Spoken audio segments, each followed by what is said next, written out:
Bienvenidos a este segundo encuentro del ciclo de entrevistas, medicina, salud, enfermedades, diálogos con la historia y las ciencias sociales. En esta ocasión tenemos el placer y el honor de hacer una conversación, de realizar una entrevista a la doctora María Silvia Di Licia, a quien después voy a presentar. Mi nombre es Mariano Di Pasquale, yo soy doctor en Historia por la Universidad de París-Diderot, y me dedico a los temas de medicina en el siglo XIX también, y trabajo como docente en la Universidad Nacional de 3 de Febrero, y también me desempeño como investigador en el CONICET. Entonces, a continuación voy a presentar a nuestra entrevistada, a quien le vuelvo a agradecer haber dado este espacio. María Di Licia es doctora en Geografía e Historia por el Instituto Universitario Ortega y Gasset de la Universidad Complutense de Madrid, licenciada en Historia, profesora titular de Historia de América 3 y profesora asociada de Historia de América 1 en la Facultad de Ciencias Humanas de la Universidad Nacional de La Pampa. Ha publicado artículos en revistas y libros vinculados a la historia social de la salud y la enfermedad. Es coeditora junto a Gilberto Hodgman y Steve Palmer de Patologías de la Patria, Enfermedades, Enfermos y Nación en América Latina, publicado en el 2012, y también con Germán Soprano, Burocracias Estatales, Problemas, Enfoques y Estudios de Caso en la Argentina, entre fines del siglo XIX y siglo XX, se ha publicado en 2017. Dirige desde el año 2006 el Instituto de Estudios Sociohistóricos en la Facultad de Ciencias Humanas en la Universidad Nacional de La Pampa, y desde 2018 el Instituto de Estudios Históricos y Sociales de la Universidad de La Pampa, CONICET y CONICET. Al momento está preparando el dossier Salud Global e Historia, Estado de la Cuestión y Perspectivas Críticas, para ser presentado en la revista Quinto Sol, revista de Historia, que entre paréntesis también les recomiendo a los que no están habituados, porque es una revista muy buena y que contiene muchos artículos muy interesantes.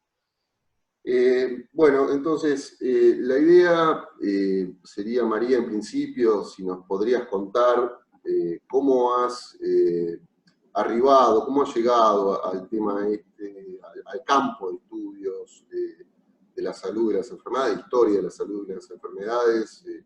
Primero has estado trabajando muchos años en el siglo XIX, y en los últimos años te has dedicado más a problemáticas del siglo XX, pero sería interesante que nos comentes un poco cómo fue esta trayectoria, cómo fue esta formación, cómo te has encontrado con este campo de estudios tan abierto y más o menos reciente, digamos. Sí, ¿cómo estás, Mariano? Muchas gracias por la invitación, a vos y al Centro de Estudios de la Universidad Nacional de 3 de Febrero. La verdad que es un gusto poder aportar en este ciclo tan interesante que han armado.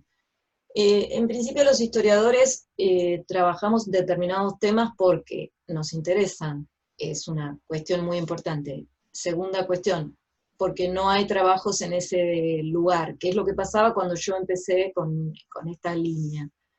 Y en tercer lugar, porque encontramos las fuentes que queremos, o que al menos nos permiten hablar, porque hay temas que nos encantaría, pero que no tenemos fuentes, y los dejamos para el momento en que consigamos, podamos responder esas preguntas que tenemos. Cuando yo empecé a trabajar este tema, que en principio era la interconexión entre sistemas médicos de diferentes estratos y sectores, a ver cómo se interconectaban entre sí, en el siglo XIX me encontré que era un campo para los antropólogos, pero no para los historiadores. El abordaje histórico no había sido considerado porque no habían visto las fuentes o porque no se habían planteado las preguntas. Los antropólogos tienen importantes cuestiones a decirnos a los historiadores, pero justamente en este caso había habido como otra cuestión. También es cierto que yo hice mi tesis doctoral fuera del país y tenía que encontrar fuera del país fuentes que me permitiesen responder eso. Y en Europa, en España en particular, hay muchísimas bibliotecas y hemerotecas muy bien provistas que en ese momento estamos hablando de papel, estamos hablando hace 20 años, pero es como si fuera otro mundo. 20, sí, un poquito más de 20 años.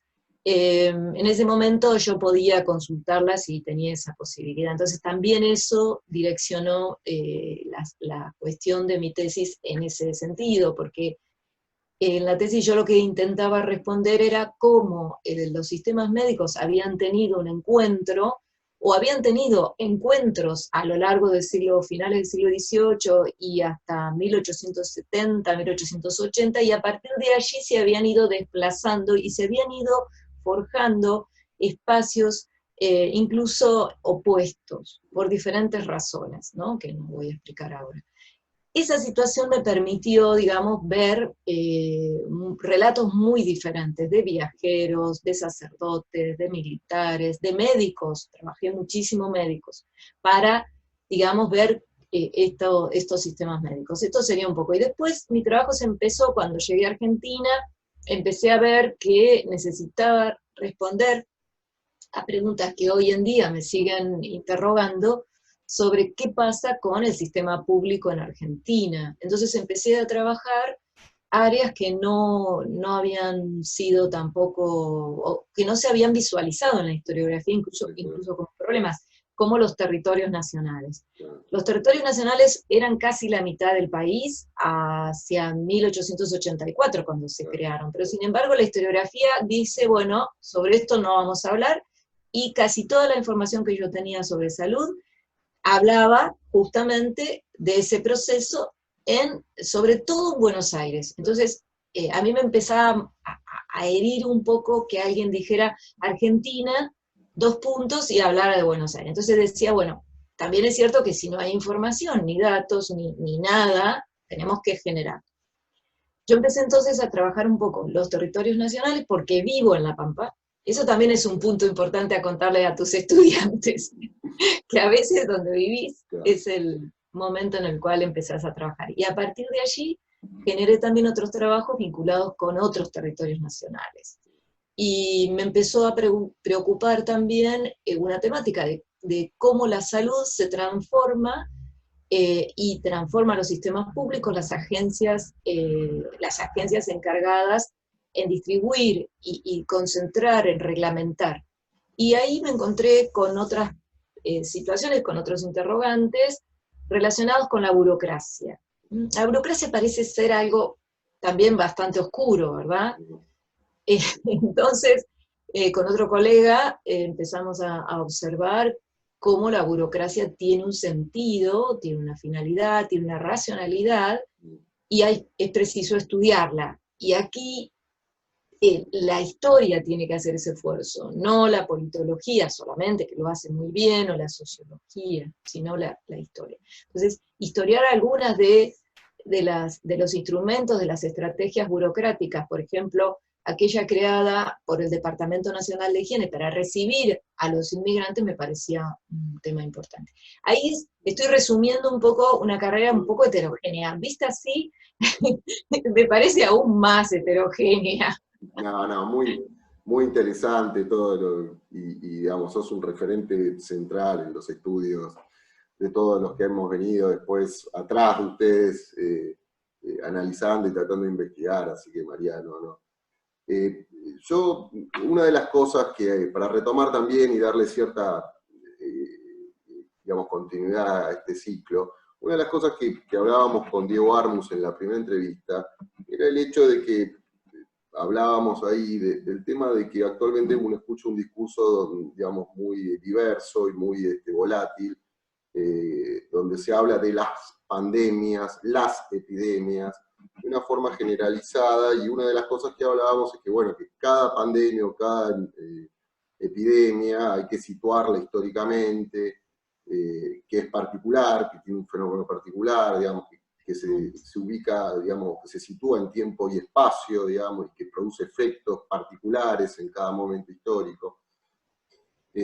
Porque si no se tiende a generalizar como si todo fuera lo mismo, todo fuera igual. Entonces, en ese sentido, me gustaría si nos podés no sé, explorar y ampliar respecto a lo que ocurrió con la viruela, ¿no? Digamos, una enfermedad que se supone que está controlada, pero que vos has estudiado y que has visto los brotes de epidemia en el siglo XIX, y sobre todo el de 1879-80.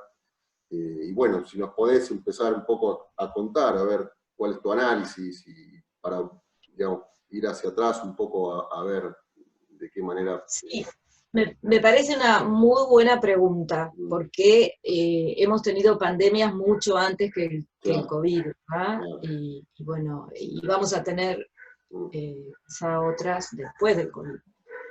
Es decir, que el proceso que tiene que ver con la particularidad de la extensión de determinadas enfermedades y su contagio rápido y su infección en gran parte de seres humanos, ha sido un proceso que nos acompaña desde, podríamos decir desde el siglo XVI, aunque hay anteriores, digamos desde el siglo XVI, porque ahí es cuando ingresa definitivamente América en este proceso.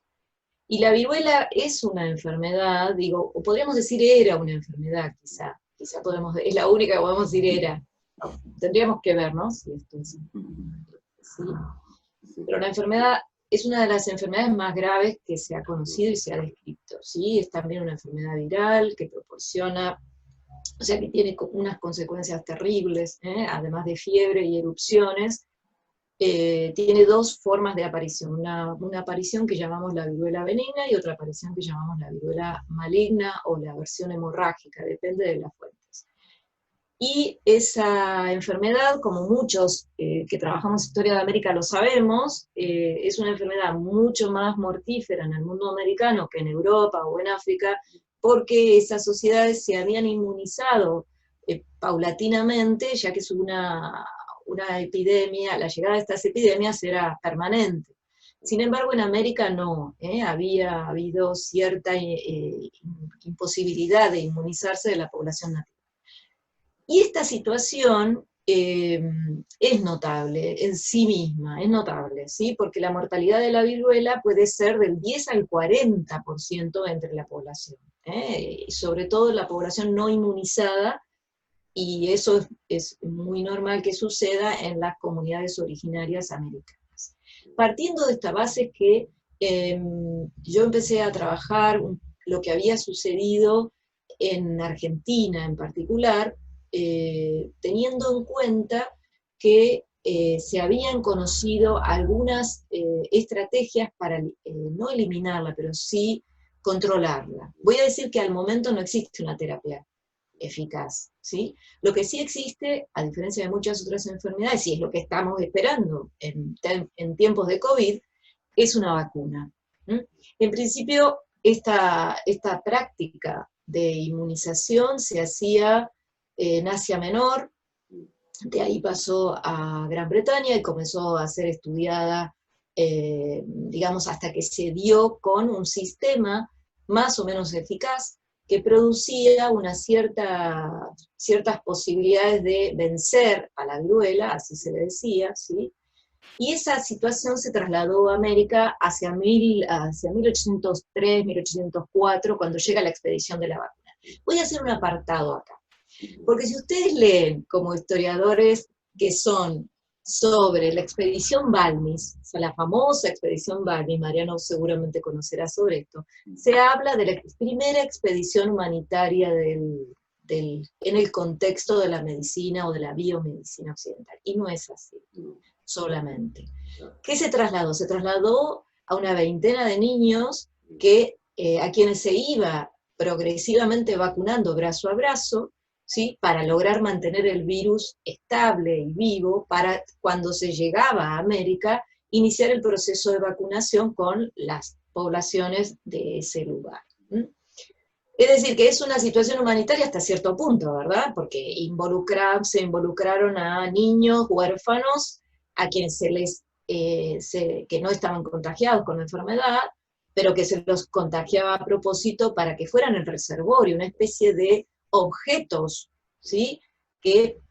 Sobre los cuales se podía, digamos, mantener vivo el virus, ¿sí? Para a su vez vacunar. Bueno, A partir de allí se vacunaron una cantidad muy importante de esclavos para mantenerlos vivos para el trabajo, también sociedades indígenas. Ahí se inició un proceso que podríamos discutir el alcance de la palabra humanitario, ¿verdad? Porque tiene un sentido económico y productivo bien claro. Pero bueno, no descartemos que esas personas quedaban vivas, mientras que una epidemia era mortal en muchos casos o alcanzaba, ya dije, un porcentaje muy alto de la población. Así las cosas, ese mismo proceso llegó al Río de la Plata, ¿sí? Y sabemos que se extendió la vacunación en las sociedades guaraníticas, ¿sí? Y en otras también más al sur. Es decir, que había un cierto conocimiento de que vacunando se podía eliminar o restringir la enfermedad, ya dije, muy grave.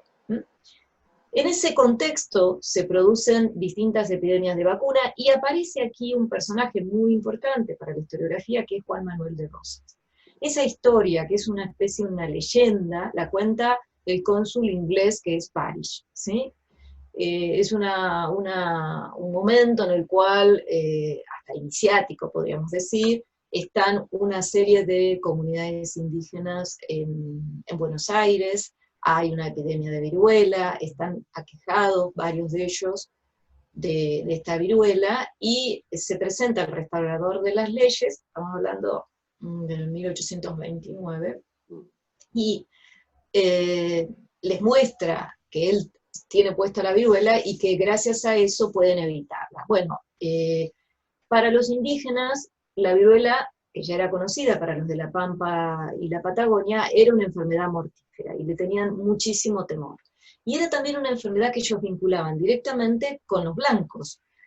Cuando había alguna epidemia, trataban de lograr lo que nosotros decimos el sistema anterior de investigaciones que nos lleva hasta descubrir el caso 1. Bueno, eso mismo lo hacían, y trataban allí de determinar si había habido algún blanco cerca de las tolderías. Y esa persona era, digamos, eliminada, a veces físicamente, ¿sí? A veces físicamente porque se la consideraba, y no era un dato menor, y sabemos que era real, responsable de la introducción del mal en la comunidad, ¿sí? Sabiendo todo eso, la viruela entonces significaba para estas comunidades una situación muy extrema. A los enfermos se los aislaba, en algunos casos las sociedades, entre comillas blancas, decían se los abandona, pero no se los abandonaba, se los aislaba, era la única medida. Al momento sigue siendo la única. Se los aislaba y estas personas generalmente morían. Si no tenían ningún cuidado, morían.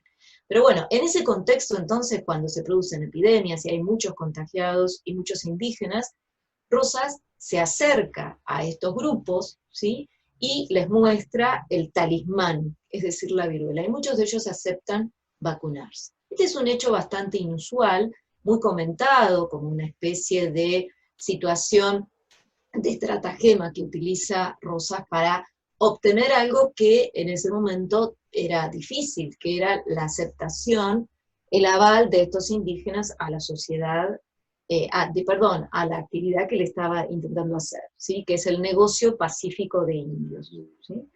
Estos caciques que aceptan, ¿sí? Lo hacen ellos y los indios de lanza que lo acompañaban, y se habla de 100, 150 personas que se vacunan, un hecho bastante inusual en una ciudad bastante pequeña, como era Buenos Aires por entonces. Digo esto porque esto nos da la pauta de que la relación viruela-vacuna era conocida por ambas sociedades. Hagamos otro corte para seguir viendo esta historia. Hagamos otro corte. Hacia 1879 se inicia un proceso que también la historiografía más tradicional llamaba la conquista al desierto. Y hoy hablamos con otros conceptos, ¿verdad? La invasión de la sociedad occidental, la expansión de la frontera, todos procesos que tienen relación con un crecimiento de la influencia de la sociedad occidental sobre regiones que antes pertenecían a comunidades autónomas, ¿sí? como los ranqueles, los salineros, en general el pueblo mapuche, ¿sí? Sobre eso se expande entonces la sociedad blanca y conquista estas tierras. ¿Qué pasa con estas poblaciones luego de una campaña militar que es exitosa, ¿sí? Que los logra, digamos, recluir en algunos casos y en otros casos capturar? Bueno, estos indígenas, mujeres, niños, varones también, son recluidos en Buenos Aires. Se habla de 3.000 indios de Lanza, así dicen las fuentes, que llegan a Buenos Aires. Algunos van a parar a la isla Martín García, donde había un lazareto, y otros son distribuidos en la población porteña, ¿sí? Como servicio doméstico y otras cuestiones. Pero lo que a mí me llamaba la atención era que paralelamente a esto hay una epidemia de viruela. Y esta epidemia de viruela tiene relación también con con que los encargados de las sociedades indígenas, los que lo habían capturado, no habían llevado adelante la medida que ya estaba recomendada y reconocida, la vacunación. ¿Y quiénes salen a denunciar esto? Bueno, es bastante curioso también, Mariano. ¿Por qué te digo esto? Porque habitualmente nosotros pensamos que aquí los médicos forman parte de un colectivo positivista, deseoso de eliminar a los indígenas y de extinguirlos. Y yo me encuentro con que los médicos, como muchos conjuntos profesionales y sociales, son variopintos. Y entonces hay un sector de médicos que salen a denunciar que estos indígenas no han sido vacunados. Y salen a denunciar, por un lado, porque es peligroso frente a la posibilidad de contagio de los no indígenas, situación bastante normal, pero también salen a denunciar porque consideran que es una medida muy grave y que quienes hacen esto, quienes no han dado la posibilidad de la vacunación, conocen digamos, el alcance mortífero de la viruela. Estos médicos no son cualquiera.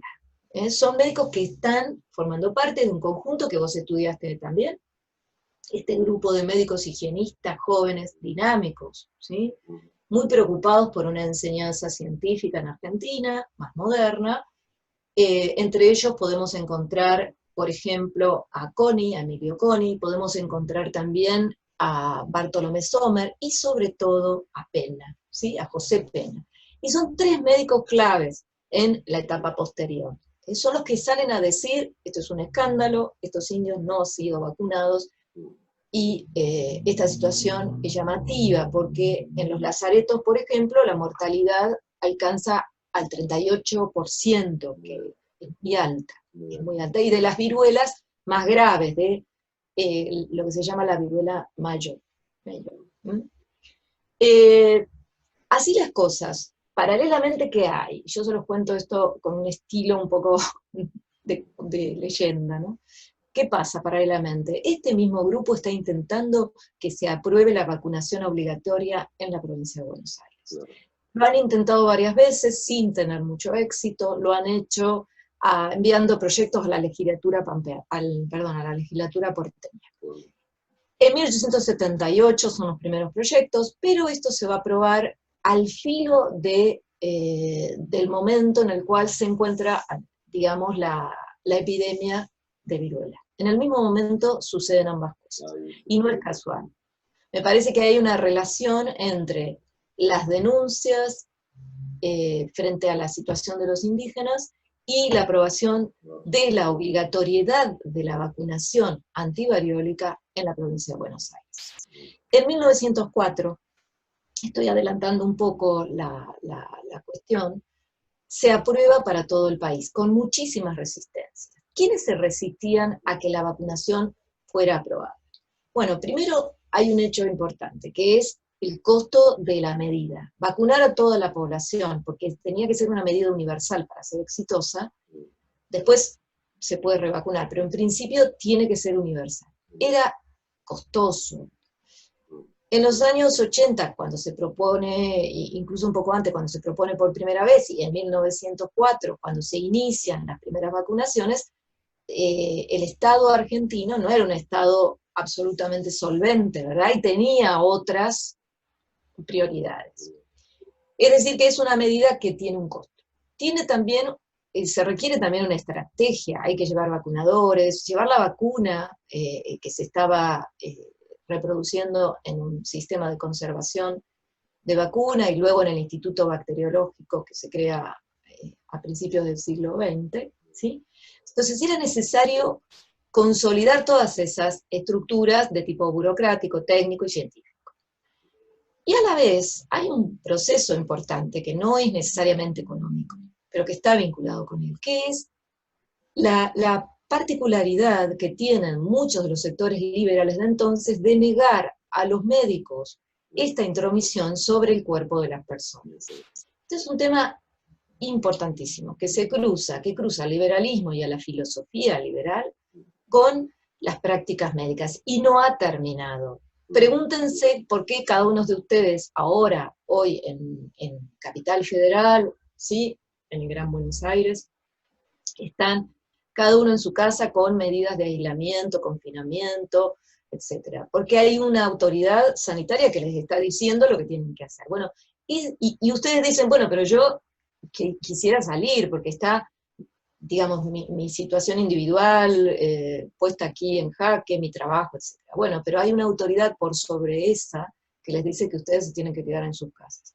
Esa misma situación estaba muy discutida a principios del siglo XX. Era una situación de debate muy profundo, los médicos no tenían todas las de ganar.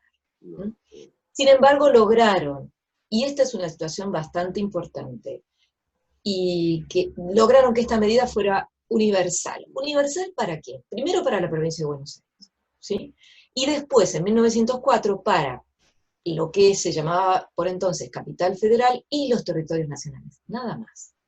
La población que llegaba de afuera, ahí también podía ser vacunada obligatoriamente a partir de una ley de inmigración que es de ese periodo. El resto de las personas que vivían en Argentina dependían de las jurisdicciones provinciales, ¿sí? Son esas provincias históricas, cada una de ellas tenía un consejo de higiene y tenía cierta autonomía. Pero bueno, a partir de allí se genera indudablemente la idea de que el Estado puede avanzar sobre las decisiones individuales. Es una medida muy importante, que lleva adelante, ¿sí?, un sector de médicos, y lo hace justamente con la vacunación. Esta situación me parece muy importante, porque plantea varias cosas. Argentina se jacta en 1917 de prácticamente no tener viruela, ¿sí?, al menos en la ciudad capital.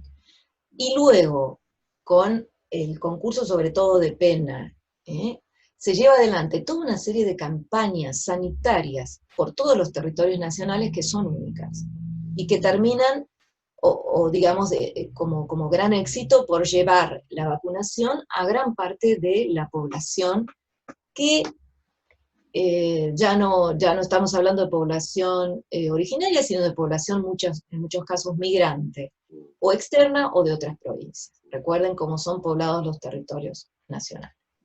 Esto es un gran éxito para un sector como el sanitario que no tenía muchos éxitos, ¿sí?, que no era muy posible crear hospitales o generar otro tipo de acciones, pero la acción de la vacunación sí fue un éxito, ¿sí?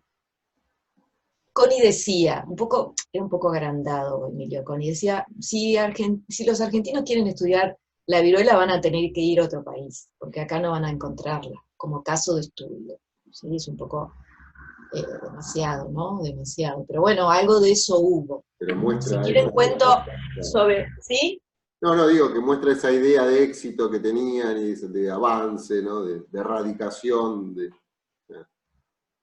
Sí, la viruela es la única enfermedad erradicada, y efectivamente pero Argentina lo logra mucho antes de que sea una medida considerada por la Organización Mundial de la Salud. ¿Sí? La Organización Mundial de la Salud, como saben, genera esta medida en los años 60, acompañando a esto a lo que sería la Organización Panamericana de la Salud, que tiene sede, digamos, o que tiene una influencia muy importante de Estados Unidos, ¿sí? Estas dos entidades, estas dos agencias definen que la viruela va a ser una de las enfermedades a erradicar. Después tienen otra agenda también en relación con el poliovirus, ¿sí? O la poliomielitis, pero sin éxito. Esta situación no es tan exitosa como la viruela. Ahora bien, Argentina lo logra erradicar la viruela, lo logra. Y mucho antes de que la Organización Mundial de la Salud lo imponga como una medida, ¿sí? Lo logra, podríamos decir que en los años 50 hay muy pocos casos, en los años 60 todavía menos, cuando Brasil tiene una verdadera epidemia, hacia 1900, finales de los años 60 y 70, en Brasil sí hay una verdadera epidemia, en Argentina ha logrado ser erradicada. La pregunta es, y es una pregunta pertinente, erradicar enfermedades como esta es perentorio, es importante, debe hacerse. Por un lado yo me inclinaría a decir, yo soy historiadora, no soy epidemióloga, me inclinaría a decir que es importante. Es un éxito indudablemente lograrlo. Es un éxito que significa la coordinación, significa el trabajo de muchas entidades, pero por otra parte, no se erradicaron ni se llegó a lo que serían todos los objetivos de la Declaración Alma-Ata, que eran mucho más amplios y mucho más importantes, que podemos charlar en otro momento, una charla no da para todo. O sea, erradicar la viruela significó dejar recursos quizás sin emplear para llevar el agua potable a todos los hogares, ¿sí? Cuestión que Argentina hoy en día no ha resuelto. Para ampliar la atención médica a niños muy pequeños y a sus madres, sobre todo, ¿sí? Y toda otra serie de cuestiones que tienen que ver con la atención y la prevención de la salud, que me parece mucho más importante que actuar sobre la particularidad de la inmunización, que es una parte de todas esas cuestiones. ¿A qué te referís, María, bien con la prevención? ¿Qué querés un poco expresar? La situación, digamos, no se puede separar la salud de otras cuestiones. La salud está directamente implicada con las condiciones socioeconómicas, con la existencia de un empleo en condiciones dignas, con trabajo, con el uso de derechos, porque muchas de las enfermedades provienen también del trabajo, ¿sí? La salud no está separada de la vivienda. Si no hay vivienda digna no puede haber salud. Muchas de las patologías que vemos se originan porque las personas no disponen de una vivienda apropiada para el clima donde viven, ¿sí? O, bueno, condiciones mínimas que impidan el hacinamiento, que es otra causa para la enfermedad, ¿sí? O compartir la casa, la vivienda con animales domésticos, ¿sí? Animales que les proporcionan cierta seguridad económica, por supuesto, no estoy hablando de un perro o un gato vacunado, estoy hablando de otros animales, ¿sí? Que son los transmisores de muchas enfermedades. Todas esas cuestiones, si no se dan, digamos, decir que erradicamos una enfermedad es muy poco, se requieren todas las otras para que esto sea importante. ¿Por qué se eligió la viruela? Que es un tema interesante. Bueno, porque quizá una de las pocas enfermedades muy graves, infecciosa, para la cual no había una terapia, que a su vez la transmisión es de persona a persona y que no requiere de, digamos, un animal u otro microorganismo que la transmita, ¿sí? Se transmite de persona a persona, eso es muy importante. ¿Sí? Un poco como el COVID también. Bueno, no sé si hay más preguntas. Perfecto, María, no, clarísimo toda la explicación. Bueno, digamos, justamente que lo nombraste, si querés comentarnos algo, reflexionar algo, lo que vos quieras, abierto, no quiero, digamos, hacer una pregunta direccionada, sino lo que vos quieras expresar respecto al COVID y la pandemia actual, los sistemas de cuarentena, no sé, lo que tú quieras comentarnos, creo que va a ser interesante. También desde esta visión histórica, creo que se está hablando mucho, se dicen muchas cosas, y creo que, bueno, una voz como la tuya puede ser muy interesante, ¿no? La cuestión digamos, de las cuarentenas fueron utilizadas siempre, ¿sí? Nosotros la hemos visto en el caso de los inmigrantes, por ejemplo, los buques que llegaban desde fuera y que debían, digamos, si se declaraban epidemias a bordo, debían esperar en cuarentena. De ahí viene la idea de la cuarentena, que eran 40 días en general, y sobre todo para algunas enfermedades muy graves como el cólera, pero otra vez, muy graves para el siglo XIX, principios del XX, hoy fácilmente eliminables con agua potable. Eso, que es lo que lleva el Vibrio cholerae. Ahora, digamos, en esta serie de nuevas pandemias, indudablemente hasta que se encuentre una vacuna, no hay muchas más formas. Realmente no las hay. Yo estuve leyéndolo dentro de mis posibilidades y realmente creemos que el aislamiento es casi la única medida. Y es muy difícil de acatar y es muy difícil de mantener a nivel económico y a nivel individual, a nivel colectivo, a nivel individual, porque influye y determina muchas cuestiones. Somos seres sociales, estamos en un medio que nos indica determinadas interacciones que no estamos haciendo. Hasta que esto se resuelva va a ser difícil volver a una situación de normalidad. Pero habría que ver aquí cuáles van a ser las decisiones más generales, ¿sí? Yo no estoy en condiciones de indicar otra serie de cuestiones, el comportamiento del rebaño, etcétera, etcétera. Sí, sería necesario a lo mejor que esta medicina, estas cuestiones biomédicas fueran a su vez incorporándose otras nociones propias más de las ciencias sociales, ¿sí? Porque hay medidas biomédicas que pueden ser mucho mejor analizadas desde el punto de vista social. Y por supuesto, esto implica las condiciones que tenemos de miedo, de situaciones de aislamiento, lo que provoca el aislamiento en los seres humanos, y lo que provoca las situaciones de denuncia frente a casos de epidémicos. Todo esto nosotros lo veíamos en el siglo XIX y lo citábamos como un tema a destacar dentro de la fuente como una situación, digamos, muy particular. Y ahora vemos que esto está funcionando y que no ha dejado de existir, incluso fomentado por los mismos estados, ¿sí? El peso, a mí lo que más me preocupa de todo esto es el peso que tiene esto sobre los individuos y sobre determinados sistemas vinculados con el Estado, por ejemplo, las fuerzas de seguridad. Aquí no hemos hablado nada en esta charla, Mariano, sobre eso. Pero el brazo médico del Estado no debería estar en manos del ejército y de la policía, no debería. Eso me parece muy importante marcarlo. En el presente, en el pasado, quizá estos primeros médicos encontraron que la única forma de vacunar a los conventillos de Buenos Aires era avanzar con la policía, sacar a todo el mundo afuera y hacerlo de una y otra vez. Esos comportamientos autoritarios hoy están absolutamente execrados, y yo estoy de acuerdo. No se puede tomar esas medidas. Muchas de las medidas más exitosas para lograr incluso la erradicación de la viruela, ¿cómo se lograron?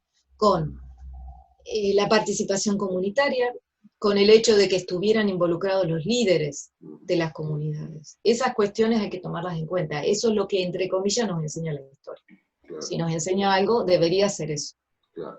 Si las personas que viven en una comunidad no se involucran y solamente se les dice desde afuera, de manera vertical y autoritaria, lo que tienen que hacer, eso nunca va a funcionar. Y si eso lo hace la fuerza de seguridad, menos todavía.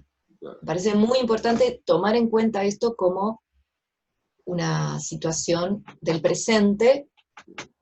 El pasado tiene experiencia sobre esto, pero no necesariamente la experiencia es la que queremos remarcar, sino una crítica a esas situaciones. Ok, María. No, muy claro y coincido plenamente con tu apreciación, ¿no? Sí, claramente. Bueno, María, yo creo que la charla fue muy interesante, has tocado muchos puntos como para seguir profundizando y preguntas para abrir, has tomado el eje de la viruela y creo que fue muy interesante para que todos piensen y reflexionen sobre cosas actuales, has mostrado rupturas, pero también has hablado de continuidades en muchas cuestiones, así que, bueno, yo te quiero volver a agradecer enormemente este espacio y este diálogo, que bueno, más bien la idea es escucharlos a ustedes, y te agradezco infinitamente. Bueno, muchas gracias y desde ya para colaborar en esta cuestión que es algo que los historiadores podemos hacer, ¿verdad? Por fin nos llaman. Tal cual, María. Bueno, te agradezco Bueno, mucho. muchas gracias. Hasta Hasta luego. luego.